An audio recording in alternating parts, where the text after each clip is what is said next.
Well, hello there. Thank you for joining us for our Bible study here today as we consider the Gospels of Jesus Christ. I am excited to share this message with you because it focuses on really our great hope, which is the empty tomb.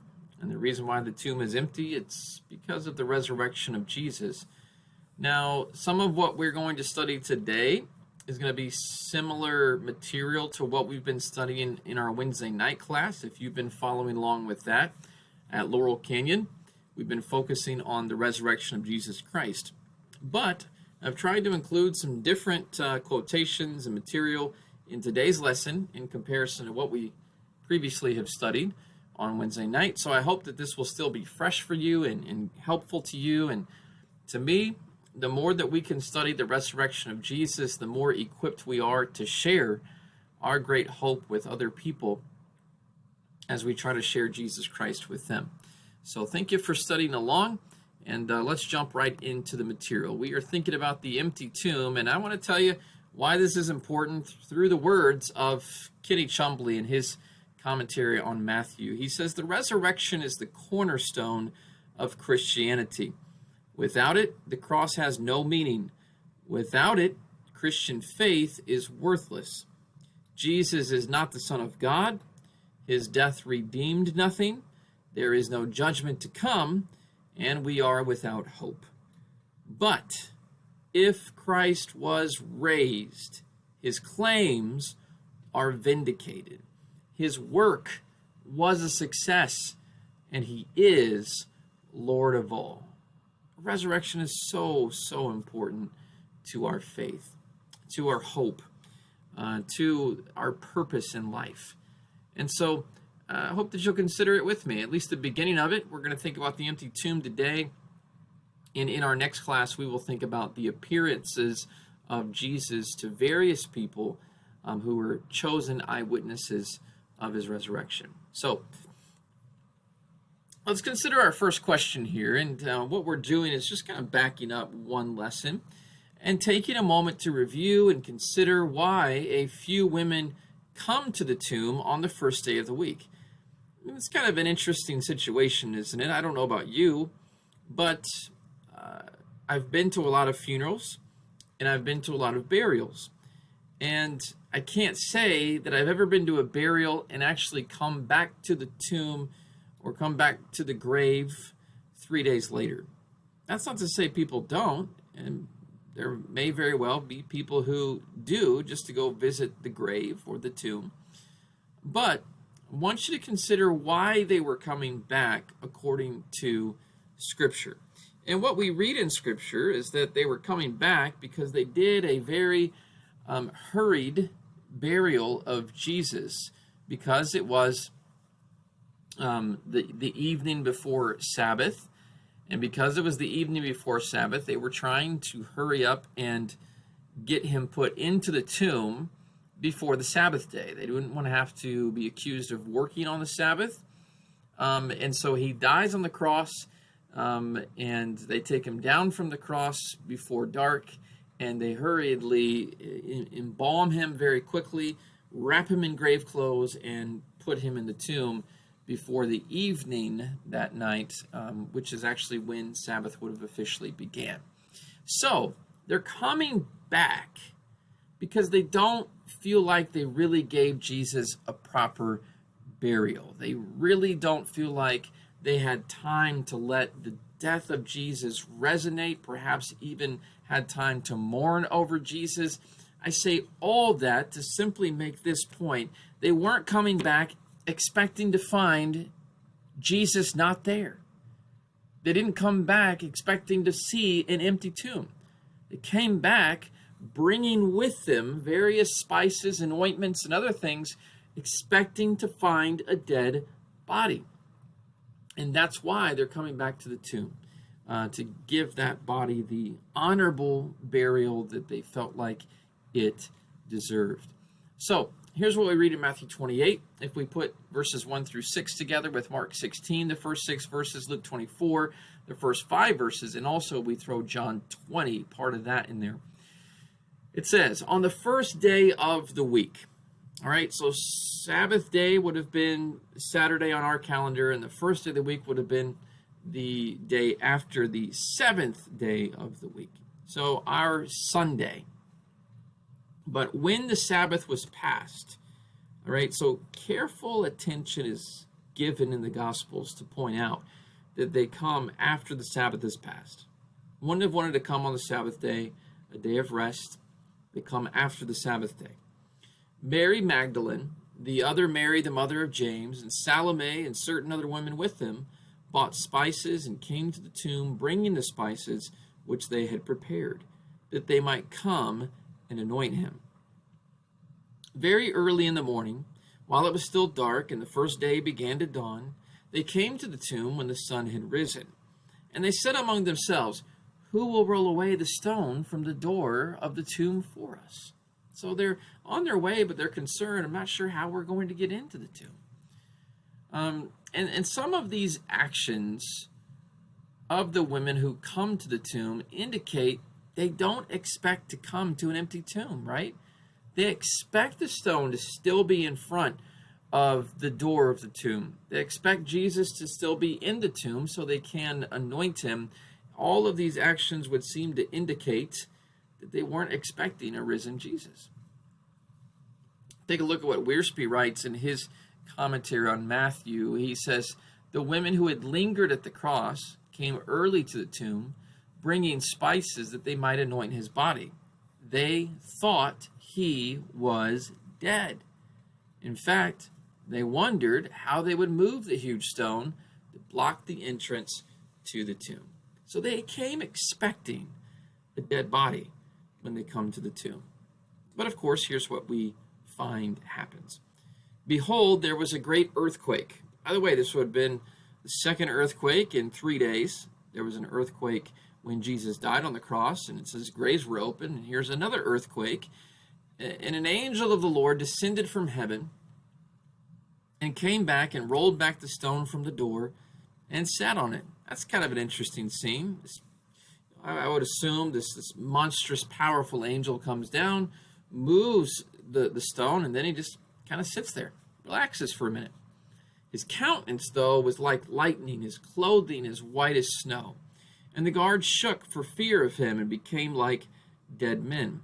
But when they looked up, they found and saw that the stone had been rolled and taken away from the tomb, for it was very large. So these are the women looking up and seeing the stone has been removed. And of course, it's the angel who moved it. Sometimes the question exists, how did the stone get moved? Jesus would have been too weak, perhaps, to have moved it, of course, without a miracle. But Matthew tells us how it was moved. An angel came and moved it. And entering the tomb, they went in. So the women see, the tomb is open. So they go ahead and go in, but they did not find the body of the Lord Jesus. And it happened as they were greatly perplexed about this, that behold, 2 men stood by them in shining garments. They saw a young man, an angel, clothed in long white robes, sitting on the right side, and they were alarmed. And then as they were afraid and bowed their faces to the earth, they answered and said to the women, "Do not be alarmed and afraid, for I know you seek Jesus of Nazareth, who was crucified. Why do you seek the living among the dead? He is not here, for he is risen, as he said. Come, see the place where they laid him." Now, that right there, that last statement, that's really that's really just a beautiful summary of evangelism. Especially when we look at the next statement that the angels are going to make to these women. They say, "Come and see," and then they are going to say, "Go and tell." That's really what sharing the gospel with other people is all about. We invite people to come and get to know Jesus. Come and really see Jesus. Learn who he is. And then once you learn who Jesus is and what he has done for you, how he can change our life and our hope, then go and tell other people. Let other people know about Jesus. And that's what the angels do with these first witnesses. So, we're answering a couple of questions that were on our sheets, but according to Matthew, the large stone was rolled away by the angels. Okay, so the angel rolled the stone away from the tomb. But our next question is, as the women look into the tomb, what do they discover? And quite simply, the tomb is empty, except there are two angels that seem to be there. The fact of the empty tomb, I just want you to think about why when we talk about the resurrection, we talk about the empty tomb. The fact of the empty tomb has never been disputed in history. And it's a key proof for the resurrection of Jesus. But they see an empty tomb, and the one who informs them that Jesus is risen is the angel. Take a look at what Wiersbe writes in his commentary on Luke, and it says this: "Who will roll the stone away was their main concern." Again, they're not expecting to find an open door to the tomb, and they're certainly not expecting an empty tomb. They expected Jesus to be there. And so their concern as they're walking to the tomb is, well, who's going to roll this stone away? Who's going to move it for us? But God, Wiersbe writes, had solved the problem for them. The tomb was open, and there was no body to prepare. At this point, two angels appeared on the scene. In Matthew 28 and verse 2 and Mark 16 and verse 5 mention only one of the two, the one who gave the message to the women. There was a kind rebuke in his message as he reminded them of their bad memories. Remember, he says, he's risen as he said. In other words, he told you this before. So Wiersbe reminds us that more than once, Jesus had told his followers that he would suffer and die and be raised from the dead. And you can find that in passages that we've studied throughout this series this year in Matthew 16:21, Matthew 17:22 and 23, Matthew 20, verses 17 through 19. All right. So they discover the empty tomb. Now, here's what a lot of people bring up about that empty tomb and about the scene surrounding the empty tomb. A lot of people start to point out, well, there's discrepancies in some of the details. One of the Gospels mentions two angels, another Gospel just mentions one angel, and people take that and they jump to the conclusion that therefore the Bible can't be trusted. That's an interesting take, but I want you to consider before you just listen to somebody who argues, well, look, there's a contradiction. We can't trust the Bible. It must not be inspired. Before you listen to people who like to jump to conclusions and spout off doubt and skepticism so that our minds can be filled with this waffling unbelief, consider how it can be reconciled. How can these slight differences be reconciled?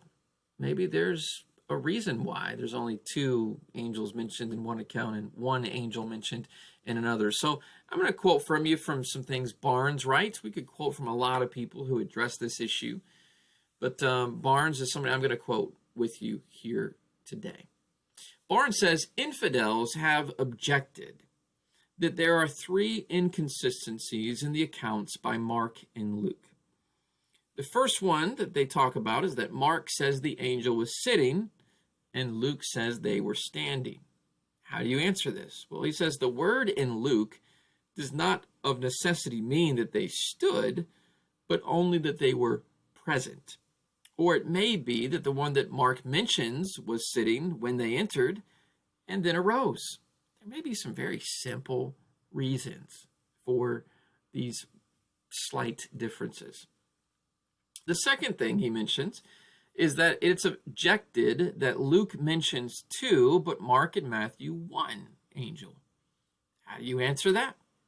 Well, Mark mentions the one who spoke, for it cannot be supposed they both spake the same thing. He does not deny that another was present with him. Luke affirms that there was. And this way of speaking is not unfrequent. And so Mark and Luke mention only one demoniac who was cured at Gadara.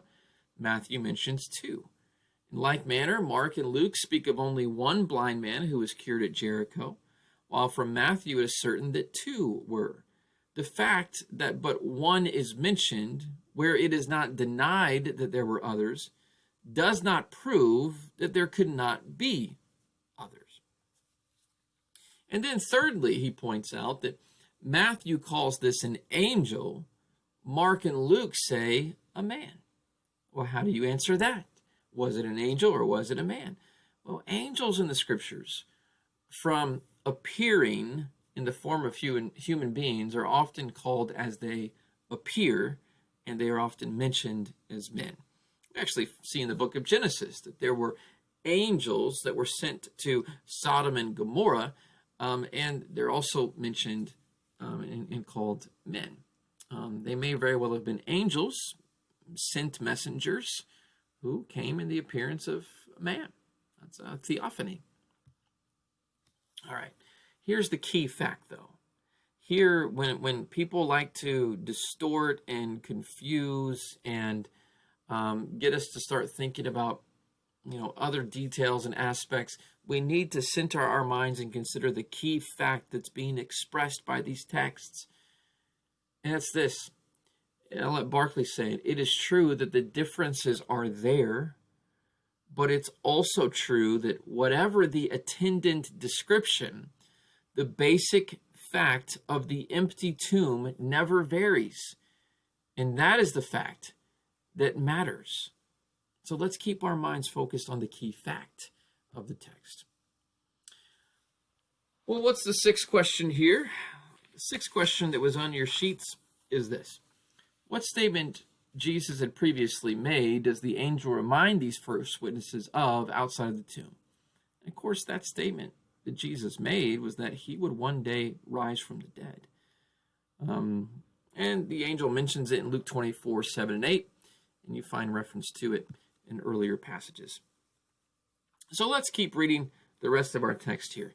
It's a fairly short text here today, actually, compared to some of our lessons this year. But it says this.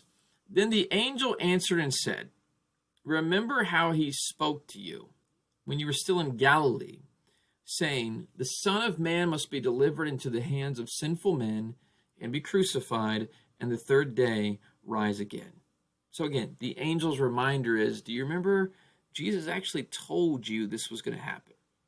Maybe you just thought that he was speaking figuratively, or maybe you just didn't really listen to it or pay attention to it, because it was just so unfathomable to think of a dead man. First of all, of Jesus dying at such a young age, but also of a dead man rising from the dead. Maybe you just that hasn't really clicked with you, but the angel reminds them he did tell you this was going to happen. And it says they remembered his words. The angel says, but go quickly and tell his disciples. Okay? So remember, the key message of the gospel is come and see Jesus and then go and tell people about Jesus. And so that's what the women are told. Go quickly and tell his disciples and Peter that he is risen from the dead, and indeed he is going before you into Galilee. There you will see him, as he said to you.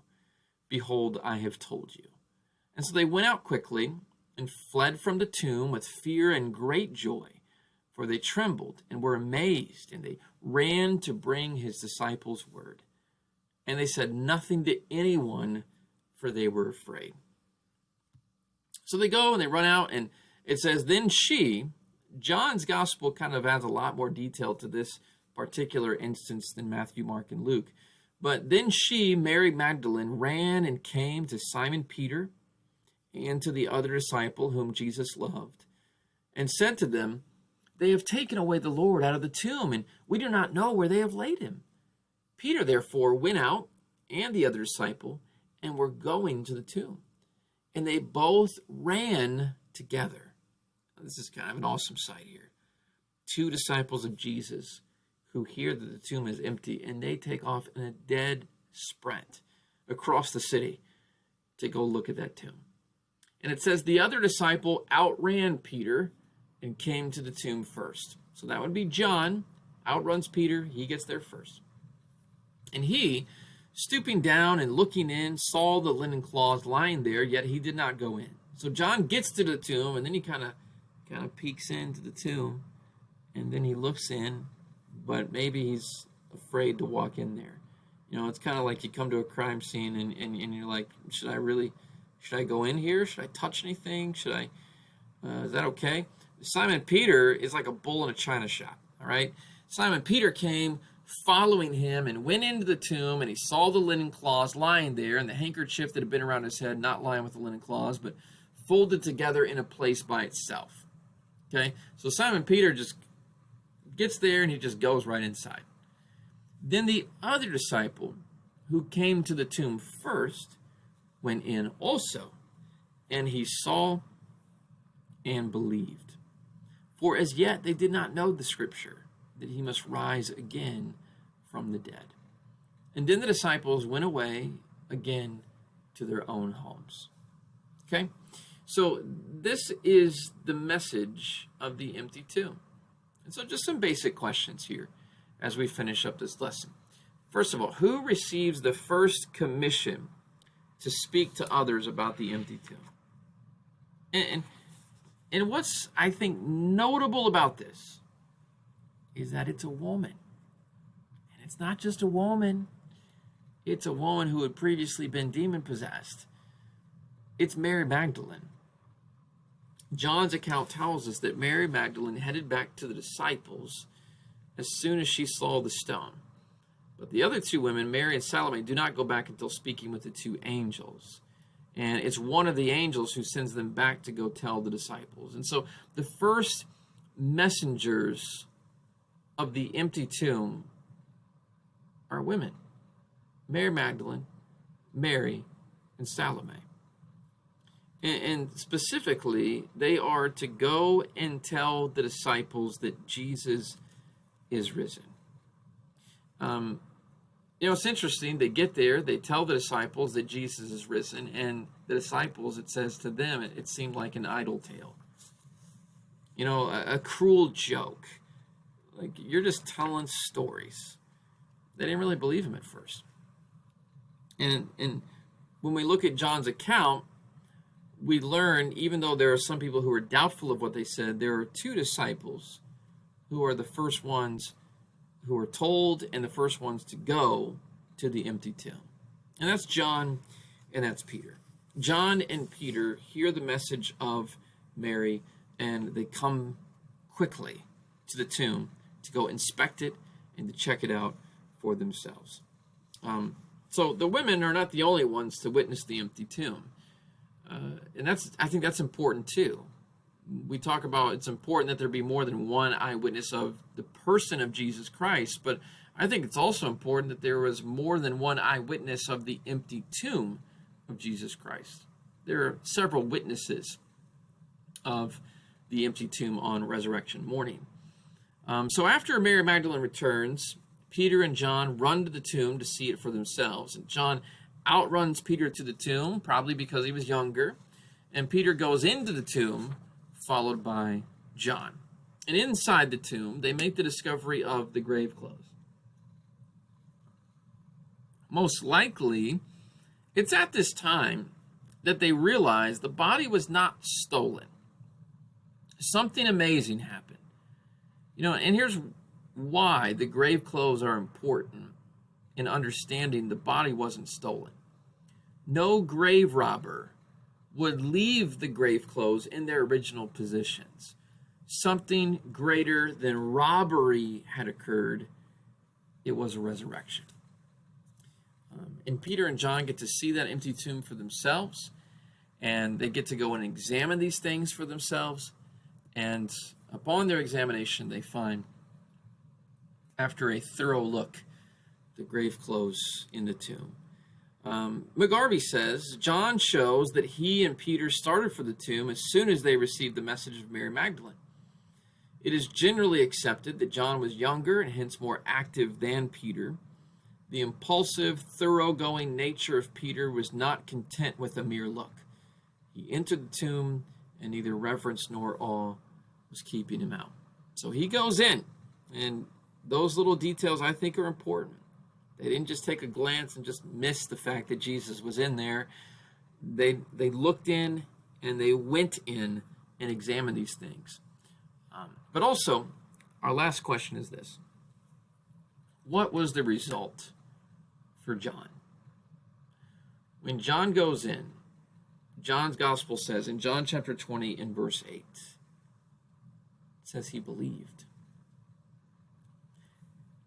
When John walks into that tomb, takes a look around, perhaps sees where Jesus had laid and sees the claws, which may very well have been stained with sweat and blood.